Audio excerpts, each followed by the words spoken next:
Hydrogen is the simplest and most abundant element found in the universe. It is present on Earth as a biatomic form, H2, and it's present in a number of different environments here on Earth.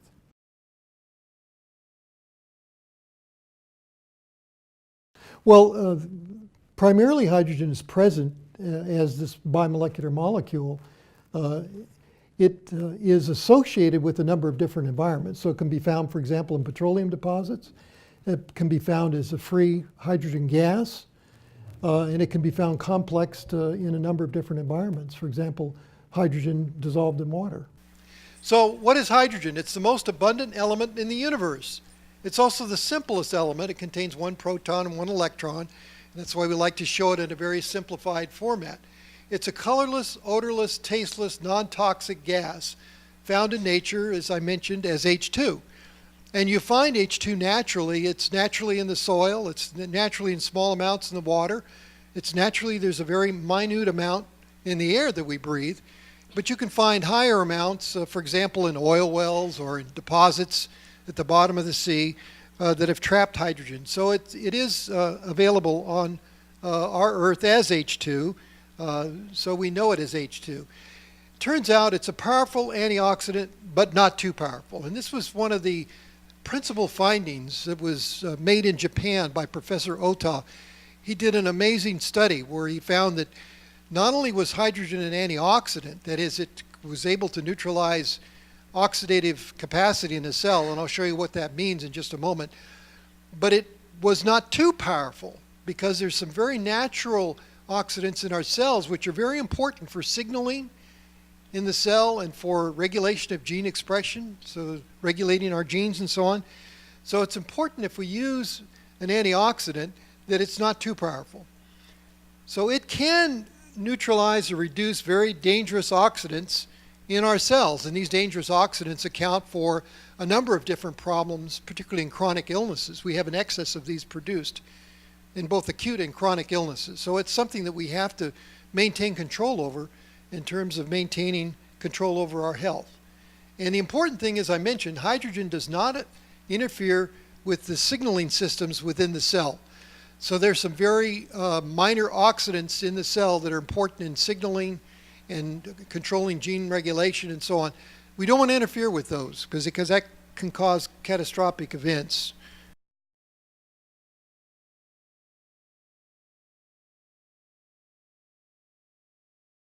Well, we can take in hydrogen in a number of different ways. We can take it in as a gas, for example.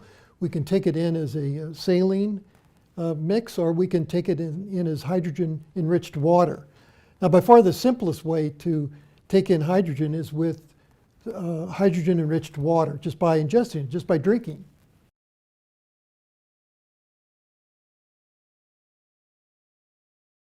Probably the most dramatic health benefit is the fact that hydrogen is a very good antioxidant. So during problems with our health, for example, or during aging, or during other situations, acute and chronic illnesses, we overproduce oxidants in our system. And hydrogen is a very effective way of reducing the effects of those oxidants. It's also a very strong anti-inflammatory agent. And so there are a number of different ways that hydrogen can benefit us in terms of our health.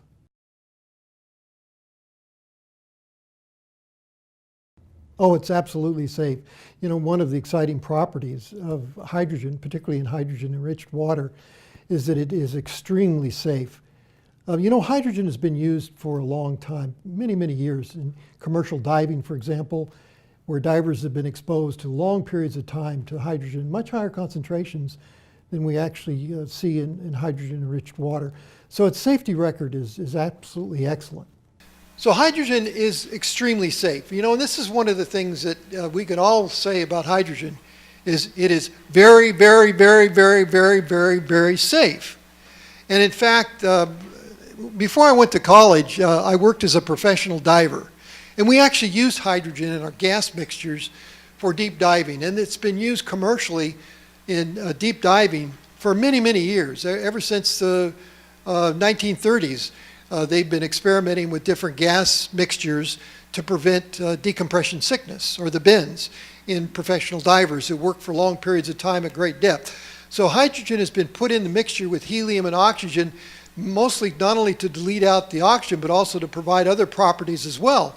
And so one of the more popular mixtures for deep diving is a mixture of hydrogen, helium, and oxygen, removing completely the nitrogen. So obviously it's safe because of the use of hydrogen since the 30s in a high pressure environment. So the partial pressure of hydrogen is much, much higher than it is in ambient use. And so if it had any possibility of causing harm, we would have known about it over the years from thousands and thousands of professional divers that have used hydrogen in the mixtures of gas. So its safety record is well documented in gas mixtures, and there's been no safety issues in all these years. It's extremely safe when used in water, like hydrogen water. And of course, here we have hydrogen water. And has there ever been a case of damage of anybody from hydrogen water? No. It's very, very safe. And I think that's another thing that you can brag about with hydrogen water. It is completely safe to use, completely safe to consume, and so on. Well, research into hydrogen has been ongoing for a number of years, but I think the most interesting discovery was made in Japan by Professor Ota in Tokyo, where they actually found that hydrogen was an excellent antioxidant. And from those studies on, we and other people have been investigating the role of hydrogen, not only as an antioxidant, but as an anti-inflammatory agent. Inflammation and autoimmunity. Now, one of the things that hydrogen could do is reduce inflammation. And so there are a number of diseases associated with it. I've just listed a few examples here. Inflammatory bowel diseases, inflammatory muscle diseases, arteriosclerosis, for example. The list goes on and on. But hydrogen can be useful in reducing inflammation. So as a general health property, it can reduce inflammation.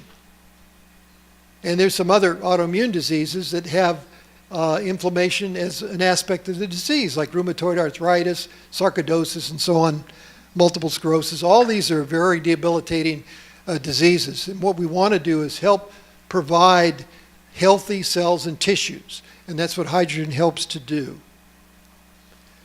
In inflammation, for example, one of the things that happens in inflammation is that cells, immune cells that are in the blood, receive signals from a wound site, and they respond to those signals, and they invade out of the blood vessel, and they normally elicit a response to that wounding environment, and they produce what are known as inflammatory cytokines. And these inflammatory cytokines are just signals. They signal cells and tissues and so on to try and initiate the repair process and try and warn other cells that there's something going on here. There's infection, for example, in a wound, or other problems associated with the wound. And so one of the things that can happen is this can get out of hand, and this inflammation can cause tremendous problems. So you want to try and control the inflammation as much as possible. And so hydrogen helps in that regard. And here's a situation, rheumatoid arthritis, where inflammation of the joints is a major problem. It's not the only problem with rheumatoid arthritis. There are lots of other problems associated with rheumatoid arthritis, but at least the inflammation part of it is helped by using hydrogen. So there's a study here that I'm quoting with 20 patients with rheumatoid arthritis that drank hydrogen-enriched water for 12 weeks, and the hydrogen-enriched water reduced the markers found in the blood for rheumatoid arthritis, reduced the symptoms of rheumatoid arthritis, and it turns out the patients with early RA, early rheumatoid arthritis, actually responded better than the patients that had had arthritis for a long time. Well, that's understandable because there's less damage, permanent damage, in early patients compared to late patients.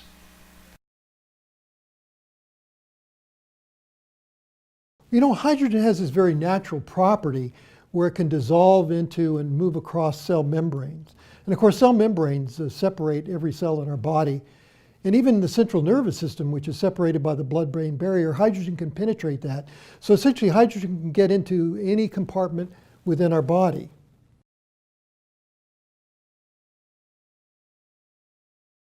Well, it's true. I mean, the cell membranes, for example, that's one of my important topics that we developed in the early 70s.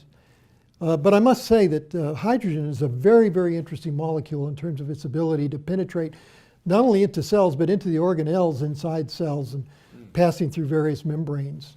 And therefore, it can virtually go everywhere in your body. And I think that's important for its health benefits.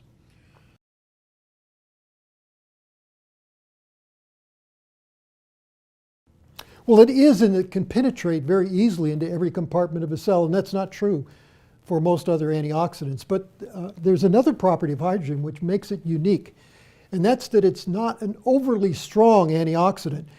Some antioxidants are so strong that they suppress all oxidants within a cell. And I'm telling you that that is not good, because some minor oxidants are very important in terms of cell signaling and gene regulation. And so we don't want to affect those processes in our cells. And so hydrogen doesn't affect those processes.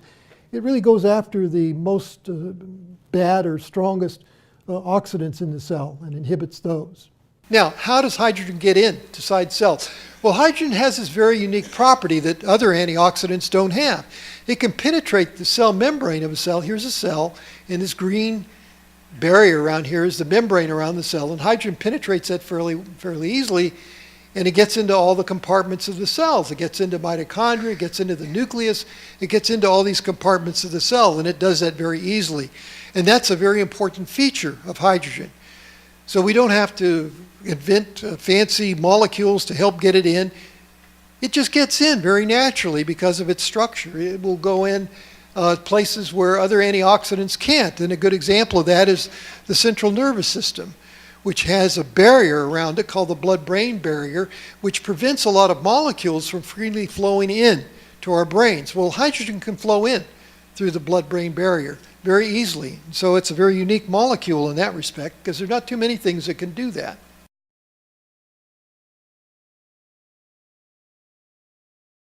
Our tap water contains a variety of different chemicals, for example. They contain chlorine and a number of other components. So there is some concern about it, and I think this is where hydrogen-enriched water could be very helpful.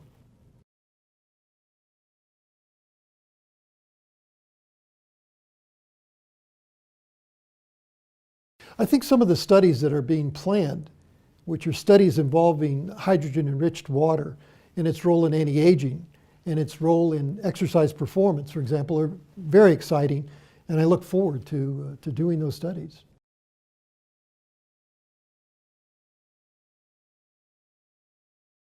Well, we're very interested to see if hydrogen water can actually enhance an individual's performance, but also we want to see if it enhances or increases their ability to recover from exercise. And this is very important because recovery involves the repair process of cells, and hydrogen-enriched water may actually be very useful in that repair process. And I just want to mention a little bit about hydrogen and exercise in sports medicine. And this is kind of a complicated slide that we have to replace this. It's a little too complicated. But what happens when you over-exercise, for example, and you feel tired and run down? There's an excess of the ROS molecules, reactive oxygen species. This occurs when you overdo your exercising. And also, you have to build up your antioxidant defenses, because this is something, when you're training, you have to have a high level of the antioxidant defenses. And here's where hydrogen can help you do this. So there's a couple of, this is one of my last slides, a couple of studies that show this. For example, one was a placebo-controlled double-blind trial using healthy male athletes who drank hydrogen-enriched water post-exercise. So they exercised and they drank hydrogen-rich water. And what they found is that when they did this, they had less problems with cramping. They had less lactate produced. So lactic acid, for example, is one of the things that builds up when you exercise. And the hydrogen actually reduced that. And because they had lower exercise acidosis, which is a buildup of lactic acid. So they had less oxidative stress, for example, and that's very important. And there was another placebo-controlled trial using injured male athletes who took hydrogen, in this case hydrogen tablets. And what they found was that they had faster return from their injuries if they took hydrogen, for example. So it's actually important in helping repair after injury occurs.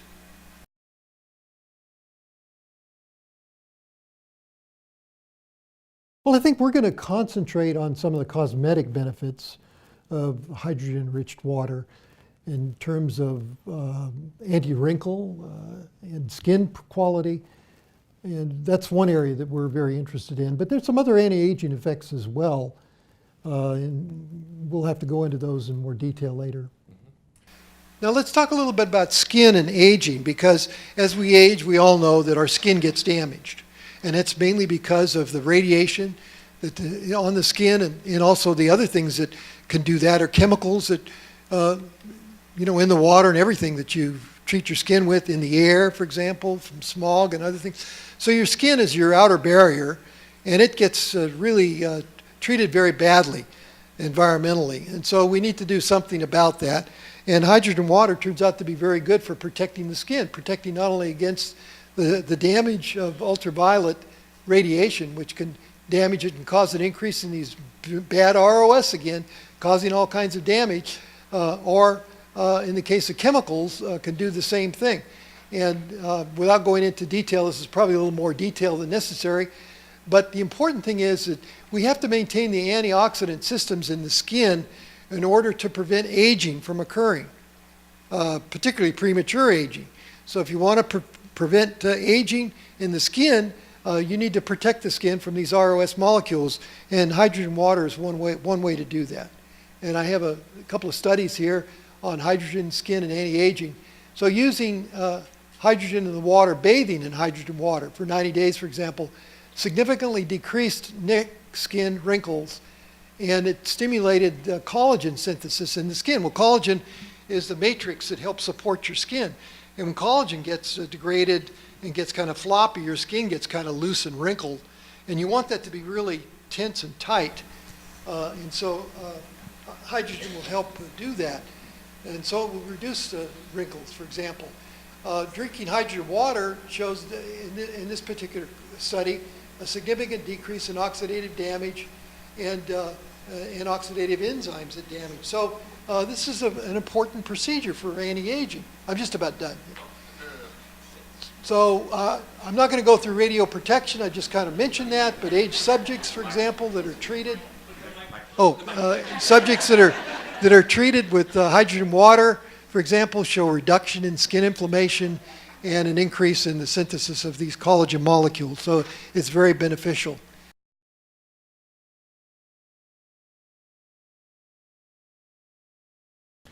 Our hydrogen-enriched water comes from Japan.